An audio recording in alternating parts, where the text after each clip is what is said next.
दोस्तों जैसे कि आपने लेटर देख लिया, मैं आपको ये लेटर जो है साइड में डाल भी देता हूँ।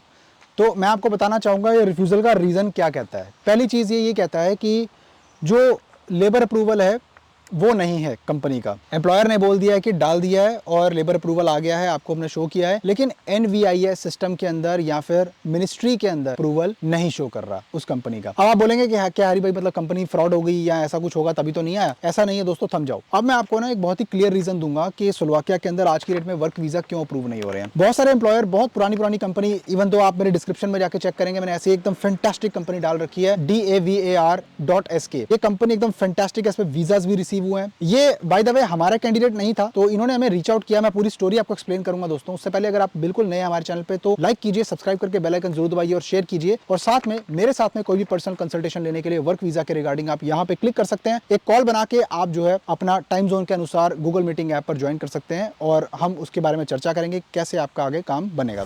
दोस्तों अगर आप भी मिडिल क्लास का ट्रैप तोड़कर गरीबी वाली रेखा से बाहर आना चाहते हो ना, तो मेरे इस चैनल को आप ज़रूर सब्सक्राइब कीजिए और यहाँ वीडियो पे ज़रूर आप देखिए। मैं कंसिस्टेंटली जो है वीडियोस पोस्ट करूँगा आपको ज़ीरो से बेहतरीन बनाने के लिए, आपको सिखाने के लिए कि किस तरह से आदमी अमीर बनता है। जैसे कि आप जानते हैं कि स्लोवाकिया काम दोस्तों मैं काफ़ी टाइम से नहीं कर रहा, तो ये कैंडिडेट पहले मैं आपको जस्टिफाई करना चाहूँगा, हमारा कैंडिडेट नहीं है। इन्होंने हमें रैंडम रीच आउट किया था। जब रैंडमली इन्होंने हमें रीच आउट किया था तो ये सऊदी अरेबिया के अंदर रहते हैं और इनको रियाद एम्बेसी ने, वहाँ पर रियाद में जो एम्बेसी है स्लोवाकिया की, उन्होंने इनको रिफ्यूज़ल दिया। इन ग्राउंड्स के अंदर दिया कि भाई आपका लेबर अप्रूवल पास नहीं हुआ, उस चक्कर में हम आपको जो है रिफ्यूज़ल दे रहे हैं। अब दोस्तों मैंने जैसे आपको कंपनी दिखाई डिस्क्रिप्शन के अंदर, जो आपने देखी मेरे है ना वेबसाइट पे आपने खोल के देखी, इतनी फैंटास्टिक कंपनी, ऐसी कंपनी के ऊपर भी रिफ्यूज़ल लोगों को मिल रहा है। कैसे मिल रहा है दोस्तों? एक ट्रेंड होता था जब पोलैंड के अंदर, क्या होता था ना कि जब वीज़ाज ग्रांट होते थे तो बैक टू बैक वीज़ा लगते थे। अभी क्या है कि पोलैंड के अंदर ट्रेंड क्या चलता है ना कि थोड़ा सा भी उनको लगेगा ना कि ये हमें लेना नहीं है बंदे को, या ऐसा कुछ है, या उनको वीज़ा कोटा रीच हो गया, कुछ भी है, तो वो एक रिफ्यूज़ल का रीज़न डाल देंगे, 8 नंबर या 10 नंबर का रिफ्यूज़ल का रीज़न। हाँ एक बात है दोस्तों, अगर आपका 7 नंबर का रिफ्यूज़ल का रीज़न आता है ना कि जिसके अंदर आपके डॉक्यूमेंट बिल्कुल फ्रॉड है, उसके अंदर देखो आपको इसका मतलब ये हुआ कि आपके डॉक्यूमेंट्स बिल्कुल ही गलत है। एम्बेसी को कुछ समझ में नहीं आता और रिफ्यूज़ल का रीज़न देना होता तो अक्सर वो जस्टिफिकेशन के ऊपर रीज़न देती है। तो अब बात करेंगे यहाँ पे करना क्या चाहिए, कि आपको रीअपील करना चाहिए या क्या करना चाहिए। कुछ मैंने पॉइंट्स प्रिपेयर किए हैं, मैं आपको बताता हूँ इसके बारे में। दोस्तों आसान भाषा में समझो, लेबर ऑफिस अप्रूवल मिसिंग, इसका मतलब क्या होता है कि उनको एनवीआईएस यानी कि उनका एक सिस्टम होता है मिनिस्ट्री का, ठीक है, वहाँ पे जो मिनिस्ट्री ऑफ इंटीरियर उनका अपना सिस्टम होता है कि स्लोवाकिया जैसे विदेश मंत्रालय होता है ना, वो आप समझ लो। फॉरेन वर्कर्स को हायर करने के लिए एक कंपनी की एलिजिबिलिटी होनी चाहिए, अगर उसकी क्रेडिबिलिटी है तो वो एक फॉरेन वर्कर को हायर करने के लिए स्पॉन्सरशिप ऑफर करने से पहले लेबर का अप्रूवल देंगे।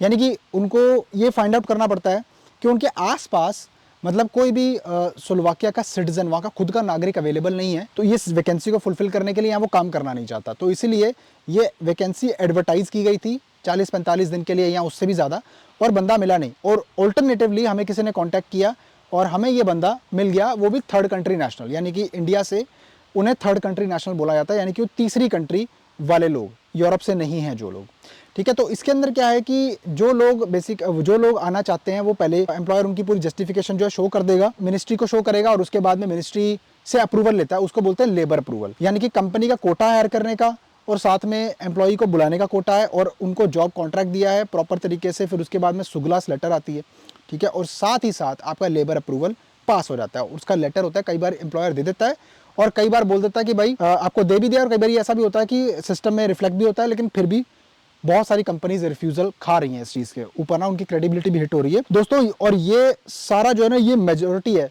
ये रिफ्यूजल्स का रीज़न आज की डेट के अंदर स्लोवाकिया के अंदर। दूसरी चीज़, हम स्लोवाकिया काम क्यों नहीं कर रहे दोस्तों, मैं आपको रीज़न देता हूँ, बहुत बढ़िया। पहली चीज़ ये है दोस्तों कि स्लोवाकिया के अंदर आपको इंडिया से वर्क वीज़ा की अपॉइंटमेंट मेल बेस होती है। मेल बेस का मतलब हो गया कि जब आपका सब कुछ हो गया, आपका एम्प्लॉयर जो है ना, वो एम्बेसी को एक ईमेल डालता है, आपका लेटर ऑफ रिकमेंडेशन डालता है और रिक्वेस्ट करता है एक वर्क वीज़ा की अपॉइंटमेंट के लिए। जब अपॉइंटमेंट देनी होती है एम्बेसी को, तो वो BLS इंटरनेशनल सर्विसेज को जो फॉरवर्ड करते हैं, और आपको ईमेल आता है एम्बेसी से, और BLS का आपको ईमेल आएगा ऐसा करके, और साथ में आपको बताया जाएगा कि आपकी अपॉइंटमेंट शेड्यूल है इस डेट के लिए इस एम्बेसी में, यहाँ पर्टिकुलर यहाँ पे, ठीक है, या फिर BLS सेंटर के अंदर। तो BLS सेंटर के अंदर आपको जाना होगा, कागजात अपने वहाँ पे जमा करवाने, ये पूरा सिस्टम होता है। लेकिन आपको इंडिया के अंदर ऑटोमेटिकली ऐसे अपॉइंटमेंट नहीं मिलेगी। इसके अंदर क्या धांधली है या क्या चल रहा है? कई लोग बोलते हैं प्रोग्रामर के थ्रू अपॉइंटमेंट मिलती है, स्लोवाकिया कैसे अपॉइंटमेंट नहीं मिल रही है। भाई देखो, पहली चीज़ है, अगर अपॉइंटमेंट नहीं मिल रही है तो जोर जबरदस्ती धक्का मत करो, कोई रिक्रूटमेंट कंपनी आपको बोल रही है हम दिलवा देंगे, ऐसा हो जाएगा, उनके झांसे में ना हो। दूसरी बात इसमें यह है कि अगर आपको अपॉइंटमेंट मिल भी जाती है और आपका सारा जो प्रोसेस है वो सही भी हो रहा है, तो भी मुझे लगता है कि वर्क वीजा आपको मिलना ना के बराबर है स्लोवाकिया में। जैसे मैंने आपको बताया था, पोलैंड से रेफरल दिया था ना आपको मैंने, 8 या 10 नंबर का रिफ्यूजल रीजन, इसमें भी कुछ ऐसा ही आपको रिफ्यूजल का रीजन जो है ना, ये ऐसे बना के दिया गया है कि ताकि ये कॉन्ट्राडिक्ट ना कर सको आप। अगर इसको आप अपील करते हो तो फिर से यही रिफ्यूजल आ जाएगा और end of the day BLS या फिर VFS की आप जो है फीस भर के उनका पेट भरोगे और उनको बिजनेस दोगे, और इसलिए रिफ्यूज़ल को अपील करने की ज़रूरत नहीं होती कुछ केसेस के अंदर। अब मैं आपको बताता हूँ यहाँ पर लॉजिकली हम इसलिए नहीं करते क्योंकि दोस्तों हमें पता है कि इसके अंदर ना तो अपॉइंटमेंट मिलेगी टाइमली, और ना ही कोई एम्प्लॉयर जो है ईजिली स्लोवाकिया के अंदर इंडियन या नेपाली या फिर और एशियन नेशनलिटीज़ को हायर करने के लिए तैयार हो रहा है इस टाइम पर।